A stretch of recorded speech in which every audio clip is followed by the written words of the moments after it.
বাথরুমে ঢুকে বলেও 4টি ভুল করবেন না। যদি আপনি এই 4টি ভুল করেন তবে আপনার জীবনও চলে যেতে পারে। আল্লাহ তাআলা মানব জাতিকে সৃষ্টি করার 2000 বছর পূর্বে জিন জাতিকে সৃষ্টি করেছিলেন। জিনেদের মধ্যে 2টি দল রয়েছে, একটি হলো ইমানদার জিন, আরেকটি হলো কাফির জিন।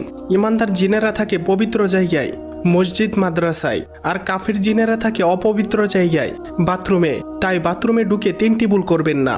সেই 3টি ভুল কি তা জানার আগে আপনি যদি মুসলিম হয়ে থাকেন তাহলে ভিডিওটিতে একটি লাইক এবং চ্যানেলটি সাবস্ক্রাইব করুন এবং আপনার সুন্দর নামটি কমেন্টে লিখে যান। নাম্বার 1, বাথরুমে ঢোকার পূর্বে দোয়া পাঠ করুন।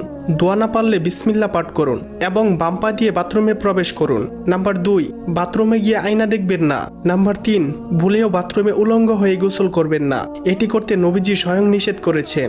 উলঙ্গ হয়ে গোসল করলে কাফের জিনেরা আপনার উপর আক্রমণ করতে পারে।